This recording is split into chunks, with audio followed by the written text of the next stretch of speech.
Welcome to Creepin' It Real. I am Judah. We're going to talk about Halloween, the 1978 classic. This was my first time ever watching it, and let me tell you, I've got a few things to say. Let's watch that trailer first. Halloween night. A small American town. 15 years ago.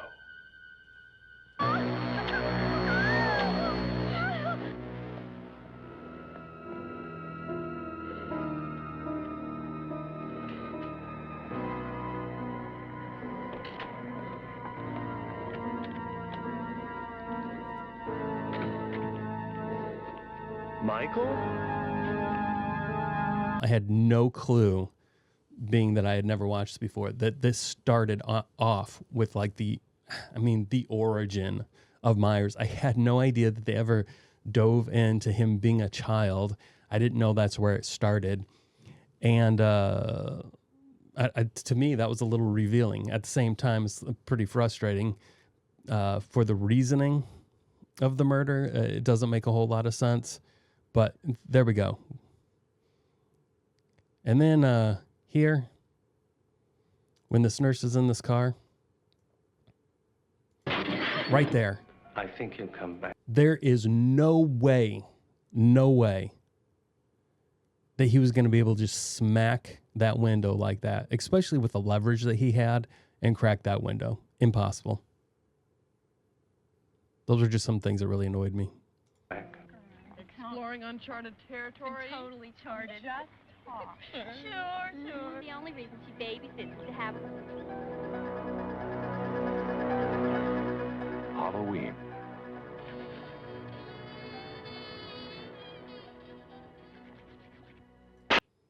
I did find that scene with the sheet over his head pretty funny, not gonna lie.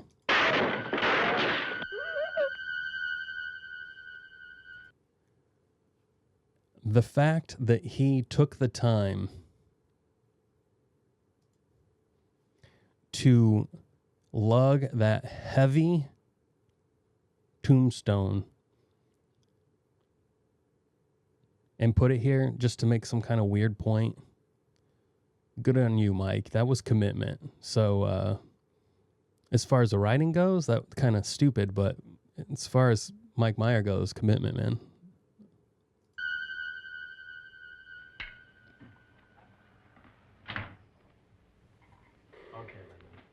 Come on out.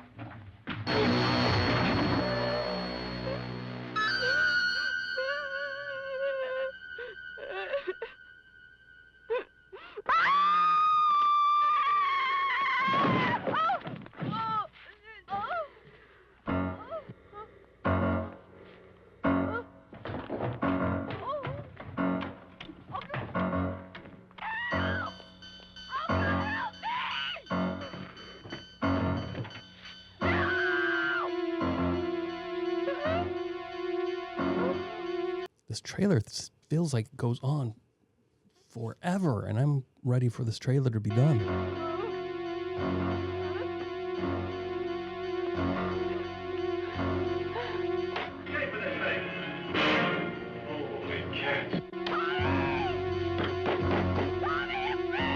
Halloween. Okay, you guys don't... Well, let's back up to right here. This movie she's watching, that's The Thing. Now, Halloween came out in 1978, directed by John Carpenter, by the way. And then in 1982, he directed a remake of The Thing. So I wonder if he put this in here as some kind of a foreshadowing of, hey guys, this is what I'm working on, or if it's just something that he always appreciated and threw it in here, and then things just happened, and he was just like, yeah, I'm doing The Thing. I don't know.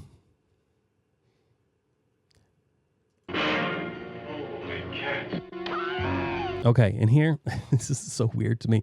She's pushing on the side of the door where the hinges are at. She's yelling and screaming into the side of the hinges. Over to the other side, right here, this is where the door handle is. So why she's pushing and screaming into this side of the door makes no sense to me. Halloween. The night he came home.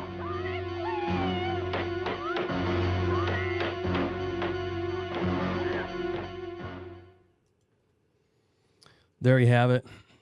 That was the trailer. I got to adjust my light. It seems a little bright.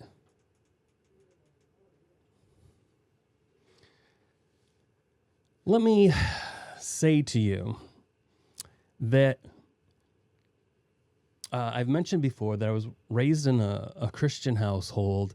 Watching these kind of movies was definitely not going to happen.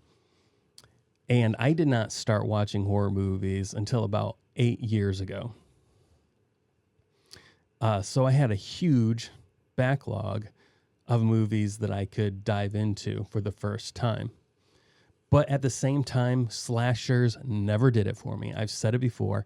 I hate slashers. I just don't care. To me, they're too close to real life as far as there being serial killers out there. And the thought of being entertained by that is a little weird to me. I'm a huge monster movie fan. But I watched this because it's the Halloween season. This movie is called Halloween, so I thought, let's give this a try. I was surprised, pleasantly surprised at some aspects, and completely justified in other aspects. I assumed that this was going to be way gorier. It was not gory at all. The boob count was as high as I assumed it would be, which I want to say is really weird because these are supposed to be teens. Mike Myers kills his sister when she's 15 and they show her with her top off. And I'm like, so that's weird. I don't know how old. She probably wasn't 15 at the time. She was probably of legal age, but it's really weird to portray that. Think that the titillation of seeing a nude underage person is okay. That comes off as really weird to me. So I was surprised at the lack of gore. Here comes my hot take, and I'm sorry for all of you who love Halloween. This movie was boring. It was so boring. My gosh, it was so boring. I did, however, because it was filmed in the 70s, it has that feel. They used film, had the grain in it. I liked that. That added to the atmosphere. The whole premise of the movie was just stupid and boring. Couldn't care less about this movie. Okay, so from IMDb it says, the year is 1963, the night, Halloween. Police are called to 43 Lambkin Lane, only to discover that 15-year-old Judith Meyer has been stabbed to death by her 6-year-old brother. I'm not buying it. I've lived with a 6-year-old before. Not my own, my niece's. My niece and her husband and their child lived with me for a while. And I would say that it would be pretty easy for a 15-year-old to overpower a 6-year-old. Even a 6-year-old with a knife. You should be able to overpower them enough to keep them from killing you. Unless they sneak up behind you and get like a kill shot right from the start. But that's not how this went. He walks up the steps. He sees her. She's like, Mike.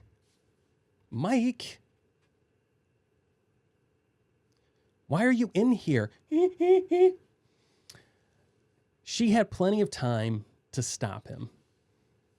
But no, she just goes, and allows him, like, no attempt whatsoever to stop him. She just allows him to stab her. It's really stupid. Okay.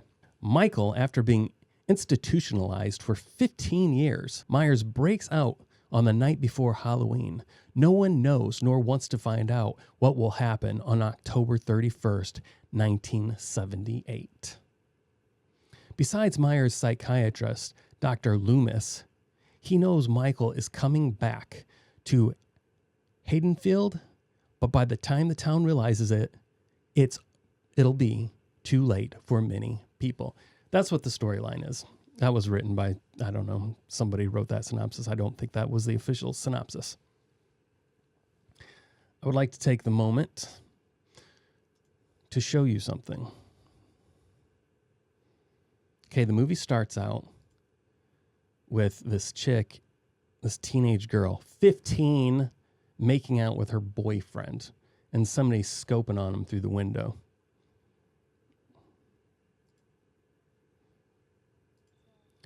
Now, see, there they are. Okay. Making out. Got some heavy petting going on there. Somebody's watching. Somebody's creeping. Take off that thing. Let's go upstairs. Okay, now they decide, let's go upstairs. I'm assuming to have sex. Let's count. Just 1,000. 2, 1,000. 3, 1,000. 4, 1,000. 5, 1,000. 6, 1,000. 7, 1,000. 8, 1,000. 9, 1,000. 10, 1,000. 11, 1,000. 12, 1,000. 13, 1,000. 14, 1,000. 15, 1,000. 16, 1,000. 17, 1,000. 18, 1,000. 19, 1,000. 20, 1,000. 21, 1,000. 22, 1,000. 23, 1,000. 24, 1,000. 25, 1,000. 26, 1,000. 27, 1,000. 28, 1,000. 29, 1,000. 30, 1,000. 31, 1,000. 32, 1,000. 33, 1,000. 34, 1,000. 35, 1,000. 36, 1,000. 37, 1,000. 38, 1,000. 39, 1,000. 40, 1,000. 41, 1,000. 42, 1,000. 43, 1,000. 44, 1,000. 45, 1,000. 46, 1,000. 47, 1,000. 48, 1,000. 49, 1,000. 50, 1,000. 51, 1,000. 52, 1,000. 53, 1,000. Okay, there he is. He's putting his shirt back on. 53 seconds, and that's being generous because that was counting right when they hit the steps. 53 seconds. I don't know about you, but I wish I could last that long. That just seemed a little absurd to me. I'm just saying. So I guess Mike was pissed off that his sister was up there having sex instead of hanging out with him. So then he decides, I'm going to go kill her. It seemed to me that it would make more sense to kill the boyfriend, but I guess you wouldn't be able to see his sister's boobs at that point. If you go to Halloween 1978 Wikipedia, there's quite a bit of discussion about what the point of this movie is. A lot of speculation about sexual repression, things that the attacks are all of sexual nature. And I got to tell you, besides being completely bored of this movie and falling asleep, I didn't pick up on that. There was a lot of sex in it. It was more like Mike was just picking out moments of vulnerability to get them. It wasn't like he was waiting for them to have sex or get nude. It was more so about the vulnerability and the fear of that.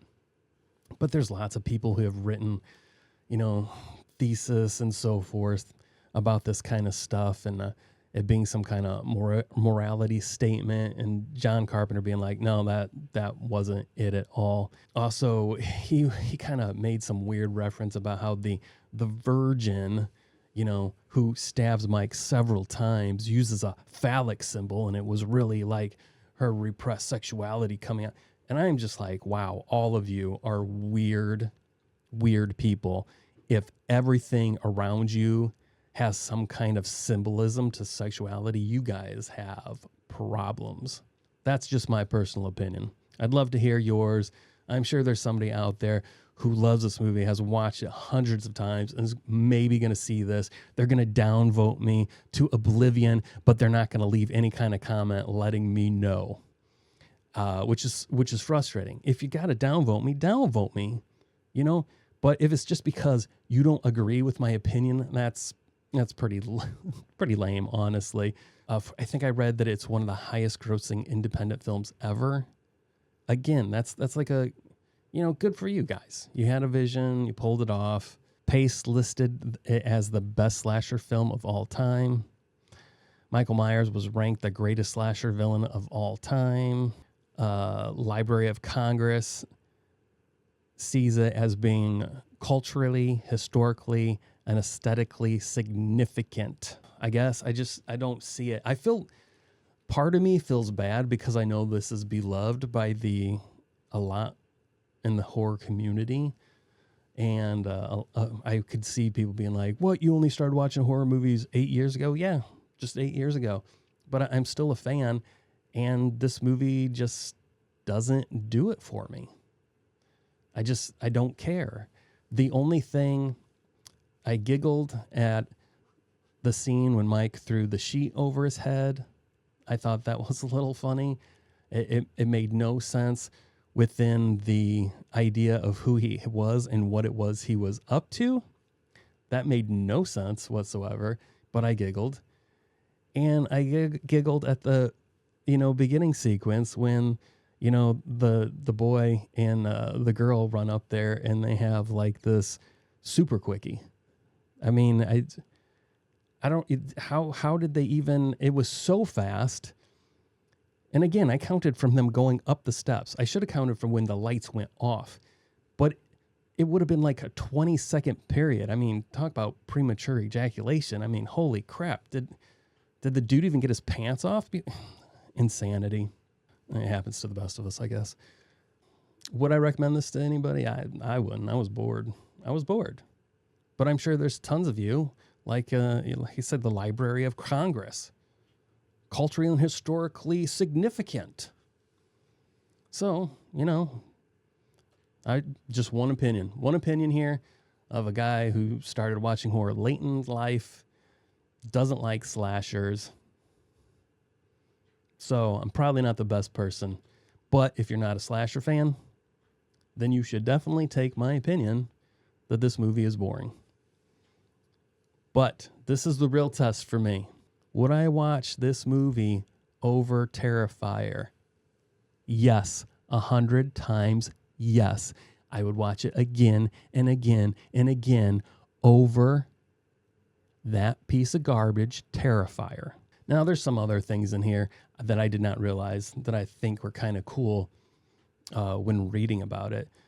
Apparently, Jamie Lee Curtis is the daughter of the actress from Alfred Hitchcock's Psycho. The woman in the shower. And somewhere in here, somebody says that it was John Carpenter's ultimate tip of the hat to Alfred Hitchcock casting Jamie Lee Curtis in his film. Whether or not that's true, I don't know. But I still think it's kind of fun that Jamie Lee Curtis is her daughter. And this was Jamie Lee Curtis's first film, her debut film, from what I read. So that's kind of a fun thing to know there. And apparently she comes from, some long line of actor royalty. I don't know what else that woman was in from Psycho. I literally only know her from the shower scene in Psycho. So who knows? I think her dad was Tony Curtis as well, who was in Some Like It Hot. Very funny film. That's all I've got to say. Please like, subscribe, and share. I want to hear your thoughts. I know that there are tons of you out there that can, ratio this video to oblivion, which I welcome. That's what it's there for. You don't like what I have to say? Go ahead. Hit that thumbs down. But at least say hello in the comments. At least let me know why you disagree. Let's be civil about this. And let's be a community where we can enjoy each other's appreciation for movies that we don't like. That's what it's all about. I love being able to talk to people about movies that I love and they hate, and arguing about it in a pointless way where it's stupid. That it has no bearing in real life. And so it's okay to be over exaggerative about the whole situation because it has no bearing. It's like Who cares? It's just a silly horror movie. And I'm talking about that with the movies that I like that other people like. I love Hollow Man. And no. Sorry, not Hollow Man. Not the Kevin Bacon Hollow Man. I meant to say The Empty Man. And I've shared that movie with several people. And every time I share it with somebody, at the end of it, I go, well, all excited, like, well, and they're like, that movie sucked. And I'm like, what? I'm like, how could it? I'm like, this was so cool and that was cool. And they're like, oh no, that it made no sense. This was stupid. I'm like, why did they do that thing with the teddy bear? That made no sense. And I'm like, and it, if they would have just stuck with things the way they were at the opening when they're up on the mountain, that was cool. But then it went downhill from me. And I'm like, okay, yeah, whatever. Anyway, thanks for watching. I'm Judah. This has been Creepin' It Real. Later.